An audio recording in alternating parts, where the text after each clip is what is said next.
Arresting someone twice her size, drunk, unpredictable, and often violent. Statistically, this is a twice daily occurrence. Get some sleep, all right? It's rare that she even has backup. There's not even a two-way radio to headquarters in Thunder Bay if she needed help. That's just the job. Night. Lots of times you'd be here doing that by yourself? Yes, I do that by myself. Her childhood dream of policing her own community has long been overshadowed by the damage the job is doing to her state of mind. I use substance, like alcohol. That's just to numb the feeling. I don't want to feel it. She's one of 150 Anishinaabe police officers, NAPS for short, in charge of a territory the size of France, 34 remote communities, accessible mostly by plane, and they're in real trouble. Understaffed, underfunded, and overworked. I think the longest shift I've worked is I've done 36 hours where you go night into day into night. Round-the-clock shifts, they say, are common. Weeks go by without a real day off. That's routine. Here, the cop is the counselor, the nurse, fire paramedic, coroner, and undertaker, all rolled into one. Policing the North ranks as some of the most extreme law enforcement in Canada. Please.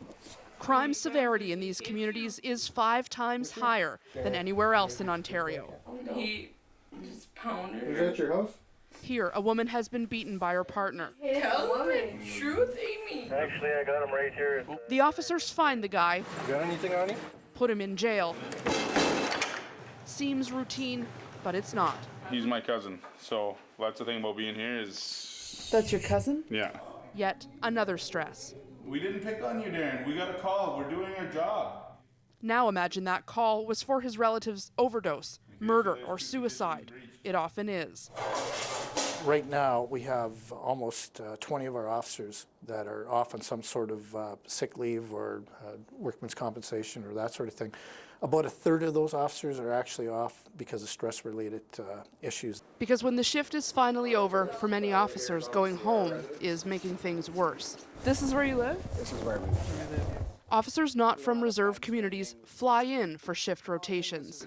The band is required to house them. We're usually given a house that no one else lives in. Constable Joelle Haru lived in a house on a reserve for a year and a half that eventually got condemned. As soon as I walked in the house, there was a smell that I'll never get over. It was thick, thick, thick mold. You could see it through the walls. You could see it on the windows. There was just such a strong smell, and I instantly got a headache and I instantly felt ill. After so long of living in there, I actually started to vomit blood. And they took me out for a little bit, and then they put me back in because there wasn't anywhere else to stay. A leak in the heating system in his residence gave him carbon monoxide poisoning. One night that heating system failed, he nearly froze to death. I think about that every day. I don't know how much longer I can keep doing this. I love the career, but I don't know how much longer I can stay up north. All of these stressors, the workload, the housing, the isolation, are piling up, and there's a breaking point. Sergeant Brian Wesley has post-traumatic stress disorder and depression, all job-related. Did you ever try to take your own life? In Moose Factory, I thought about it. He's not the only one. In the last 3 years, 4 NAPS officers have tried to kill themselves. 2 have committed suicide. Constable Paulina Nguyen and Constable Richard Wesley, Brian's good friend. Their deaths, another trauma the tight-knit force is trying to cope with. We as a police service, we have to accept the responsibility of what happened to him. Because we shouldn't have made him work that long, that hard.